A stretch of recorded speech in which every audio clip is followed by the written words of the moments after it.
Well, this week for Ag Celebration Week, we took you downtown to the heart of downtown Billings, right next to the railroad tracks, took you through some incredible locations, some incredible steakhouses, inside some of the coolest kitchens in Billings. We've taken you to the Billings Heights. Well, let's take you to the West End. Let's take you to the heart of the business center, the Trans-Tech Center here on the West End. Many of you, this is where you come to buy your farm and ranch products and to do some of your other shopping. But this is also where some pretty big businesses in Billings do a lot of work, and the Windmill is right in their backyard. This is an historic steak and seafood supper club that many of you remember goes back to the 1930s in downtown Billings. They've moved to the West End, but they brought those great old school recipes along with them. Let's take you inside the kitchen with Chef Elias Banderas right now.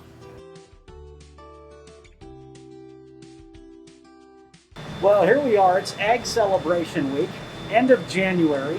What's right around the corner? February, Valentine's Day. As we take you into the kitchen here at the Windmill with Chef Elias Banderas, you're going to get a sneak preview of their Valentine's Day special.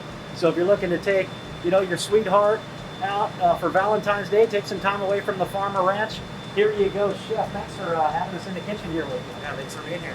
Describe the meal that you're going to put together for us here. We're actually going to do, it's going to be a dinner for two. So you're going to get a 12-ounce New York, a 6-ounce filet mignon, a pound of king crab legs, red king crab legs, 2 twice baked potatoes, and then some green beans to go along with that. That's one of my favorite meals right there. We got a lot of farmer ranchers, a lot of folks here in Montana. We're used to getting good steak. We still want our good steak, but man, king crab legs, where you do one break and you get that big piece of meat, that's where it's at right there. Yep. And we are kind of known for seafood. We're here at the Windmill. I like to do, I actually do every once in a while fly in some Hawaiian seafood, just kind of spice it up, something different for Montanans especially, that you don't normally get. So I'm kind of big into the seafood part of it too, as well as the steaks. Well, let's get to work. Let's watch it in action. So I'm just gonna throw on we do minimal seasoning for the steaks. We like to salt and pepper basically. So we just grill them up. Put a little salt and pepper on the charbroiler. And then it usually takes about, how we like to do it is we kind of almost like a reverse sear, so we get them really hot and then finish them in the oven with a little bit of butter. And that's about all we do on our steaks. So bring them up to temperature for the customer, mid-rare, medium. So we'll cook them here, make some nice grill marks on them. Cook them to about rare. A lot of people like them rare, mid-rare. And then if they want them more, we'll finish them in the oven. What do you look for in a steak in particular? I like the marbling. I'm a big ribeye person, so I've got lots of marbling. The program we use at the Windmill is it's called Cattle Company Angus, which is a big Midwestern ranch. They all pull from, we don't know exactly where, but they pull from Montana, the Dakotas. So it's a lot of local beef that's incorporated in that group. When you talk about the marbling, you're talking about just that fat that's the fat throughout the steak. And a lot of people say that there's not a lot of marbling in fillets, but a lot of fillets that we get, there's actually good marbling in the fillets and the quality of meat that we use.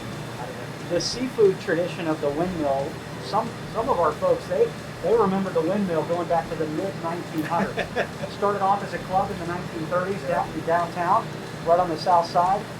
And then that was the steak and seafood supper club of Billings, continuing that tradition here with the seafood. We actually do, our prawns. I mean, everybody knows the prawns at the Windmill. So we actually still have a lot of those same recipes that they've been using since then. I still have some of those same recipes. So some people, don't believe it, but yeah, there's the prawn recipe is the same. It's been the same since back then. So that's kind of something that's unique for the Windmill. That grandparents and all that know it's still the same. Yeah, and I know that was one of the things when they brought the Windmill from the south side here to the Trans-Tech Center, they wanted to bring those great recipes that were known for decades. What are the key to some of those recipes without giving the full secret of it? I think honestly, they're actually simple, just simplistic.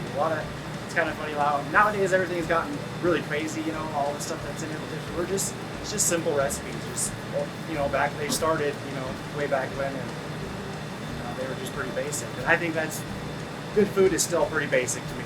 Like It's just, you know, you don't have to get too crazy to have a good meal. All right, we're just about ready to plate this all up. Chef, the smell of the garlic and the olive oil and all the flavors, everything from king crab to the steak, I think you're ready to put it on a plate for us. Yeah, we're just finishing up the green beans right now. Melting them in a little bit of butter.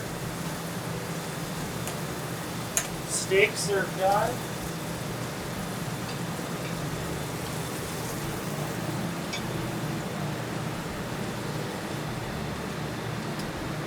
Cooked to about mid-rare.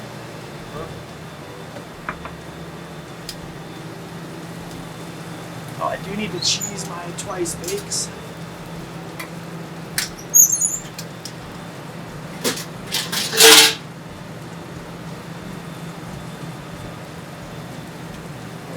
Cheddar cheese mix on them. I'm gonna put them up in the salamander. Melt the cheese. While that's going on, I'll pull the crab out of the steamer.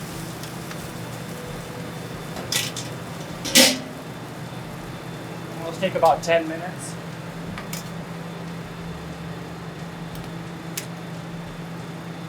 And then for all the customers, we will put a little slit in them. Crack them a little bit for them.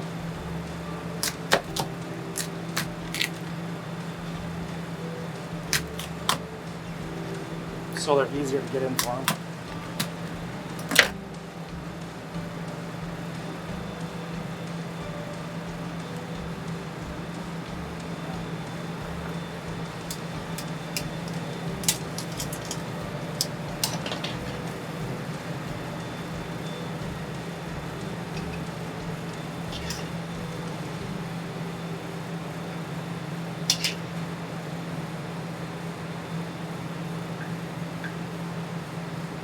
Try to leave a little room for the fresh steaks.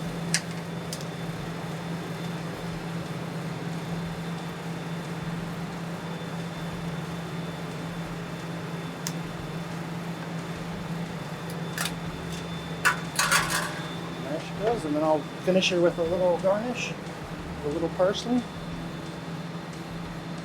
And that's going to be our Valentine's feature. Dinner for two. Even if you forget the Valentine's Day flowers, this will make up for that. Yeah, hopefully, Okay. right? Yeah, Yeah. for sure. That's got everything you want right there. on that plate. And this also does, I didn't show, but you will get an appetizer of onion rings to start and a dessert. Peanut butter chocolate cake for dessert. That all comes with it. Well, Chef, this looks great. I hope you'll get a little bite of this as well. Yep. Sounds good. Thanks for having us in the kitchen. Thank you. Appreciate it. Well, hey, we want to say a big thank you to Chef Elias Banderas, the whole crew down here at the Windmill. You know, I know for many of you farmers and ranchers out there, you're like, look, I get a good steak at home, but when you go out to dinner, you still want to support beef. Beef, it's what's for dinner anyway. But then you want to mix things up a little bit. You want to get some good seafood. So here you go. Look at this Valentine's special right in front of us here. These grill marks, I hope you can see it on the camera here. These are like picture perfect grill marks on these steaks that are in front of us here. King crab legs, twice baked potatoes. This is incredible.